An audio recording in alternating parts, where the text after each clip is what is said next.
Bismillah wa bihamdih. Assalamualaikum warahmatullahi wabarakatuh.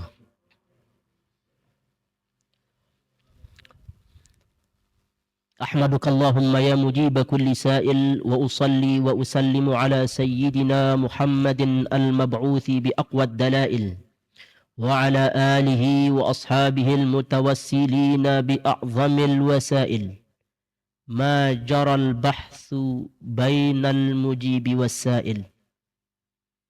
اللهم أخرجنا من ظلمات الوهم وأكرمنا بنور الفهم وافتح علينا بمعرفة العلم وسهل أخلاقنا بالحلم واجعلنا ممن يستمعون القول فيتبعون أحسنه. أما بعد. Alhamdulillah, pada kesempatan ini kita masih berjumpa untuk membahas ilmu yang telah diwariskan oleh baginda Nabi sallallahu alaihi wasallam, lalu kemudian dilanjutkan oleh pewaris beliau yaitu ulama, karena ulama adalah pewaris pengganti khalifah baginda Nabi sallallahu alaihi wasallam. Beliau baginda Nabi sallallahu alaihi wasallam pernah bersabda, al ulama warathatul anbiya. Para ahli ilmu seperti penulis yang akan kita baca karyanya pada hari ini adalah merupakan pewaris baginda Nabi sallallahu alaihi wasallam. Dan pewaris baginda Nabi sallallahu alaihi wasallam dikatakan oleh guru daripada guru kami, Syekh Abdul Qadir Isa, dalam karya beliau Haqa'iq Anit Tasawuf. Yang namanya pewaris Nabi memiliki karakter. Yang dimana karakter pertama yang beliau sebutkan, ayyakuna aliman bil faraidil ainiyati wal kifaiyah. Dia harus mengetahui mana yang fardu ain dan fardu kifayah. Pewaris Nabi itu ada karakternya, ada syaratnya. Pertama, dia itu harus paham mana fardu ain dan mana fardu kifayah. Yang kedua, ayyakuna arifan billah ala madhabi ahli sunnati wal jamaah. Dia itu harus mengenal Allah subhanahu wa ta'ala ala aqidati ahli sunnati wal jamaah, sesuai dengan ajaran ahli sunnati wal jamaah. Yang ketiga, ayyakuna arifan bi tara'iqi tazqiyatin nafs wa tarbiyatiha. Dia harus mengetahui bagaimana caranya dia mampu membina, menuntun, membimbing jiwa-jiwa umat Nabi Muhammad sallallahu alaihi wasallam dan mengobati penyakit-penyakitnya. Karena namanya manusia tidak akan terlepas dari yang namanya penyakit, entah itu penyakit hati atau penyakit jasad, begitu ya. Ini yang paling berbahaya, ini penyakit jasad, penyakit hati, begitu ya. Karena tabibnya, dokternya itu kita harus menemukan pewaris baginda Nabi sallallahu alaihi wasallam. Dan yang terakhir adalah ayyakuna ma'dzunan bil irsyadi min syaikhih. Jadi yang terakhir adalah dia diizinkan oleh gurunya untuk membimbing umat Nabi Muhammad sallallahu alaihi wasallam. Nah, ketika syarat-syarat ini terpenuhi di dalam diri seseorang, maka kalau kita melihat pandangan daripada Syekh Abdul Qadir Isa, maka inilah pewaris baginda Nabi Muhammad sallallahu alaihi wasallam yang dikatakan al ulama warathatul anbiya. Ulama adalah pewaris para nabi. Dan dengan kita mengkaji warisan baginda Nabi sallallahu alaihi wasallam, ini akan membuat diri kita mulia. Karena manusia itu mulia karena ilmunya dan karena budi pekerti luhurnya. Seperti ungkapan Sayyiduna Ali karramallahu wajhah, innama syarafu bil aqli wal adabi la bil mali wal hasabi. Sungguhnya kemuliaan itu dengan akal, artinya dengan kecerdasan, dengan keilmuan, wal adabi, dan dengan budi pekerti yang luhur. La bil mali wal hasabi, bukan hanya dengan harta wal hasabi, hubungan biologis artinya keturunan. Tapi kalau mampu mengumpulkan 4 ini, masya Allah ya, masya Allah. Sudah hebat ilmunya, bagus adabnya, baik budi pekertinya, ditambah lagi memiliki harta yang banyak yang dijadikan sebagai alat untuk menuju akhiratnya, memiliki nasab yang bagus, jelas. Nah ini masya Allah, sempurna itu kelihatannya orang tersebut. Dan alhamdulillah pada malam ini ya kita masih berjumpa untuk mengkaji sebuah kitab ya, warisan dari pewaris baginda Nabi sallallahu alaihi wasallam yang berjudul Safinatun Najah Fima Yajibu 'alal 'abdi li Maulah, karya Asy-Syaikh Salim bin Sumair Al-Hadrami. Sebelum kita masuk membaca kitab ini, mari sama-sama kita membacakan Al-Fatihah untuk tuan muallif. Semoga Allah Subhanahu wa taala mengangkat derajat beliau dan ilmu yang kita ambil dapat menjadi ilmu yang kita manfaatkan dalam kehidupan sehari-hari kita. Al-Fatihah.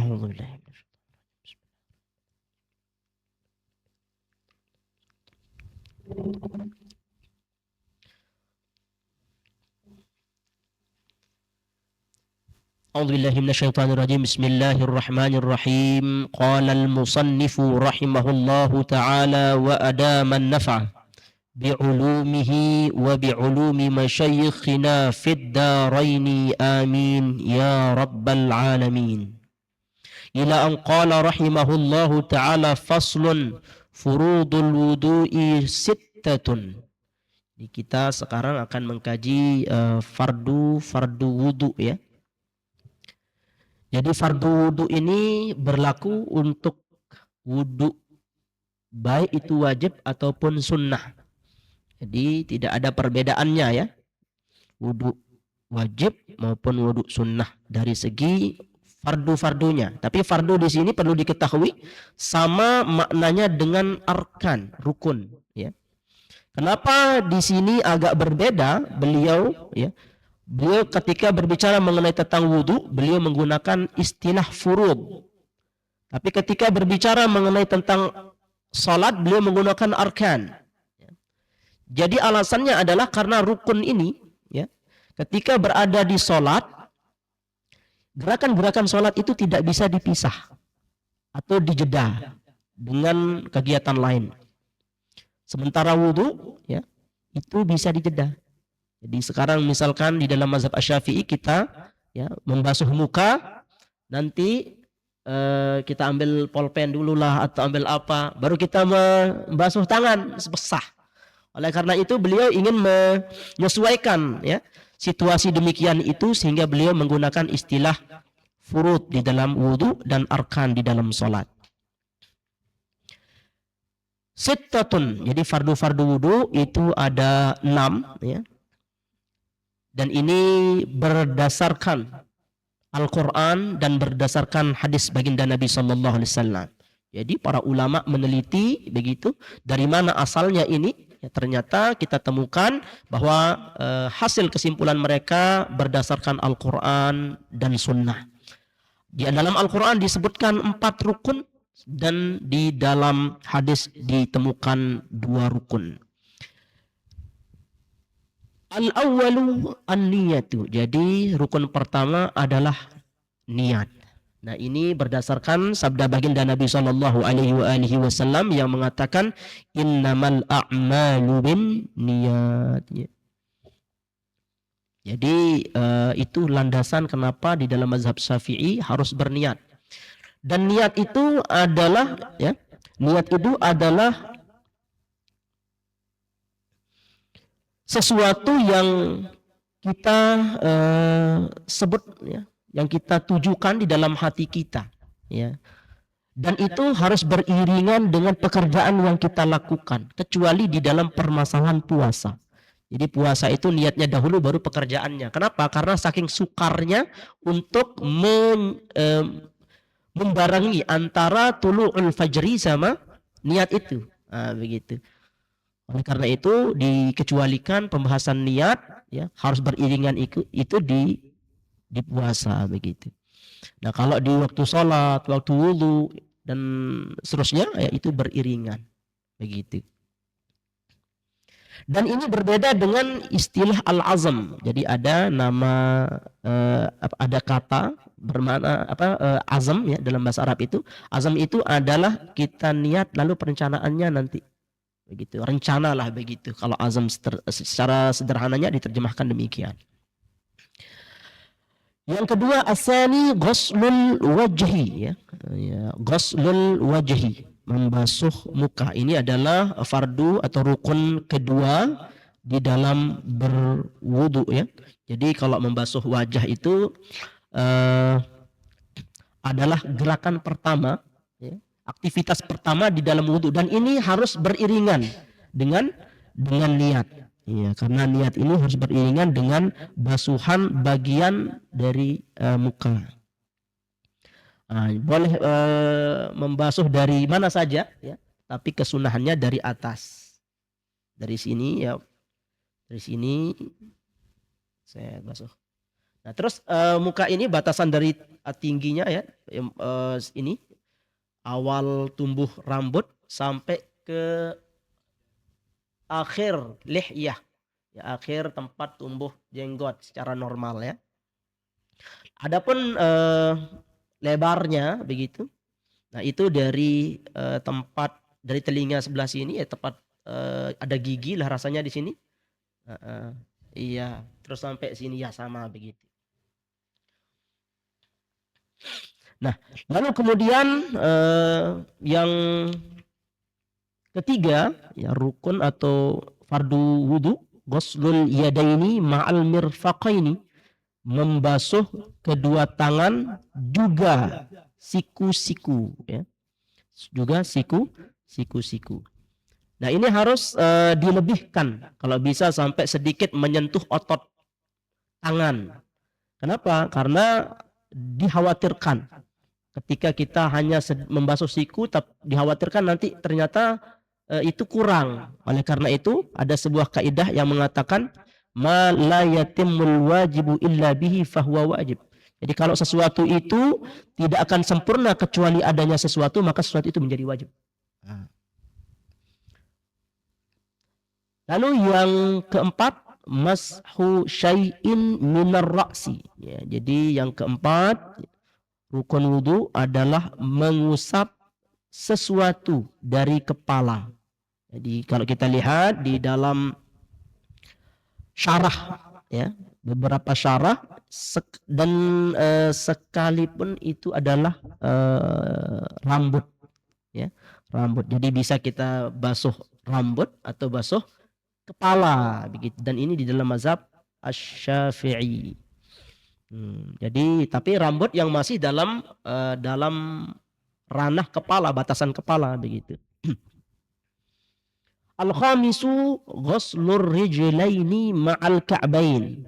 Yang kelima, ya, membasuh kedua kaki, ya, juga mata kaki, ya, begitu. Jadi kita basuh kaki sampai mata kaki. As-sadisu at-tartib, dan yang keenam adalah tartib. Jadi tartib ini adalah mendahulukan anggota yang seharusnya didahulukan, ya, itu artinya tartib begitu. Nah, di sini kita telah melihat bahwa fardu-fardu wudu disebutkan oleh beliau ada 6. Kami telah menyinggung tadi bahwasanya rukun wudu ini diambil di dalam Al-Qur'an ada 4, di dalam hadis ada 2. Adapun firman Allah Subhanahu wa taala yang menyinggung tentang wudu ini, ya, yaitu ya ayyuhalladzina amanu idza qumtum ilas salati faghsilu wujuhakum wa aydiyakum ilal marafiqi wamsahu biru'usikum wa arjulakum ilal ka'bain. Ya, jadi hai orang-orang yang beriman, kalau Anda mau salat, kalau kalian mau salat, faghsilu wujuhakum, basuhlah wajah Anda. Wa aydiyakum ilal marafiqi, dan tangan kalian ya ilal marafiqi ay ma'al marafiq ya. Begitu juga siku-siku kalian. Wamsahu biruusikum, baru usap kepala, ruus. Wamsahu biruusikum. Nah, kalau dalam mazhab Asy-Syafi'i, ba-nya itu ya artinya ba'd, karena ba-nya di situ litaba'id, sebagian kepala. Oleh karena itu Imam Syafi'i ya karena beliau memahami ba-nya itu litab'id, sehingga kita bisa membasuh kepala cukup sedikit saja, sudah bisa dianggap mengusap.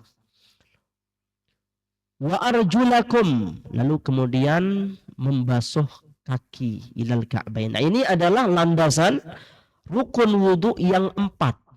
Ya, landasan rukun wudu yang keempat. Tadi kami telah juga sampaikan bahwa di dalam hadis baginda Nabi Shallallahu Alaihi Wasallam kita temukan di sana ada 2 rukun. Yang pertama telah kami sebutkan dalilnya, yaitu niyah, innamal a'malu bin niat. Nah, sehingga 5. Dan lalu kemudian terakhir adalah tartib. Nah, munculnya tartib ini ya karena baginda Nabi Shallallahu Alaihi Wasallam pernah bersabda, ibda'u bima bada Allahu bihi. Ya, jadi mulailah dengan apa yang dimulai oleh Allah Subhanahu wa taala, begitu ya. Jadi pertama wajah, lalu kemudian tangan, lalu mengusap kepala, dan diakhiri oleh kaki. Nah, karena Allah Subhanahu wa taala dalam firman-Nya seperti demikian ya, maka para imam kita ya memaknakan wawunya itu bukan limutlaqil jam'i tapi litartib. Wallahu a'lam bissawab. Nah, kita lanjut ke faslun an-niyatu qasdu syai'i muqtarinan bi fi'lihi wa mahalluha al-qalbu wa talaffudhu biha sunnatun wa waqtuha inda ghasli awwali juz'in minal wajhi. Nah, di sini beliau ya membicarakan niat ya secara khusus. Beliau mendefinisikan niat ya qasdu syai' ya, memaksudkan sesuatu.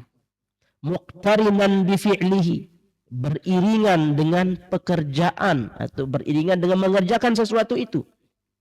Wa mahalluha al-qalbu, dan tempat niat itu, posisi niat itu dalam hati. Wa talaffudhu biha sunnah ya, sedangkan mengucapkan niat itu hukumnya sunnah.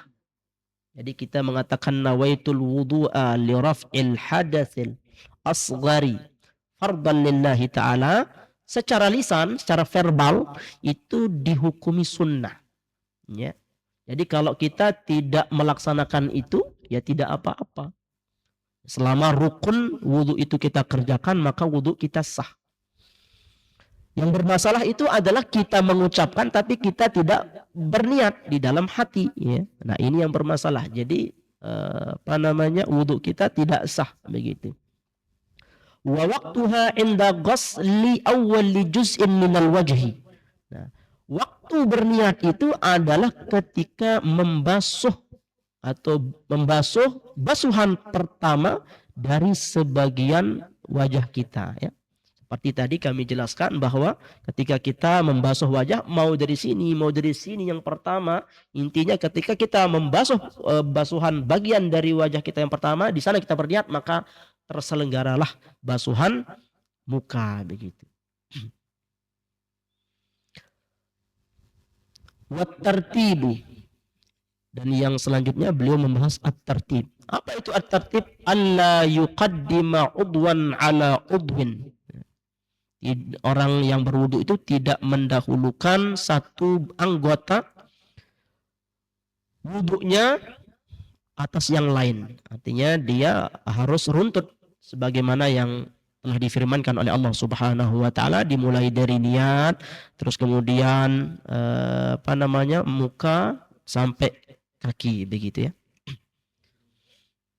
Nah, ini makna tartib. Faslun, Kita lanjut. Al-ma'u qalilun wa kathirun. Al-qalilu ma dunal qullataini wal kathiru qullatani fa aktsara. Al-qalil yatanajjasu biwuqu'in najasati fih wa illam yataghayyar. Ini adalah suatu fasal berbicara mengenai tentang volume air ya, volume air. Al-ma'u qalilun. Jadi ada air yang dimana dia dikategorikan volumenya kecil ya. Wa katsirun. Jadi ada yang volumenya besar. Jadi ukuran air sedikit dan banyak itu bukan dilihat dari budaya, tidak dilihat dari asumsi, tapi dilihat dari pertimbangan agama, ya, pertimbangan agama. Al-qalil, apa itu al-qalil? Madunal qullataini. Jadi air yang sedikit itu adalah air yang kurang dari 2 kullah ya. Air yang kurang dari dua kullah. Wal katsir, sementara kalau air itu banyak di dalam pandangan agama, kullatani ya, 2 kullah. Fa aktsara atau lebih lagi. Al-qalil yatanajjas biwuqu'in najasati fih. Jadi ada konsekuensi banyak dan sedikit ini. Ketika ada najis ya, jatuh ke air yang sedikit, yatanajjas, maka air itu berubah menjadi najis. Misalkan ada 1 gelas air, lalu kemudian di sana ada kotoran cicak misalkan terjatuh, itu air menjadi mutanajjis, tidak bisa digunakan untuk berwudu dan tidak pula bisa untuk diminum. Begitu.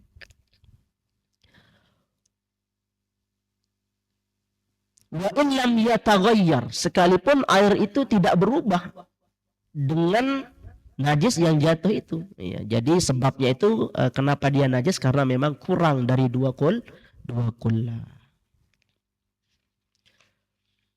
Wal ma'ul katsir, dan air yang banyak artinya 2 kullah atau lebih, la yatanajjasu, maka kalau air ini banyak kejatuhan najis, maka air itu tidaklah bisa menjadi najis, begitu ya.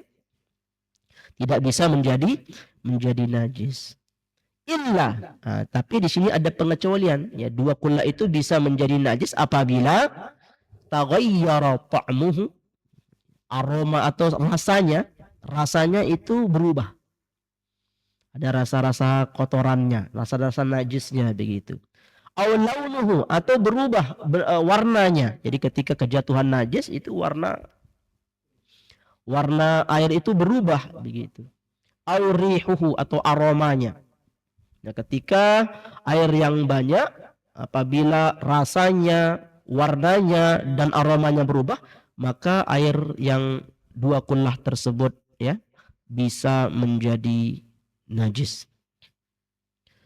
Faslun mujibatil ghusli sittatun. Insyaallah kita akan lanjutkan kajian kita pada waktu lainnya insyaallah.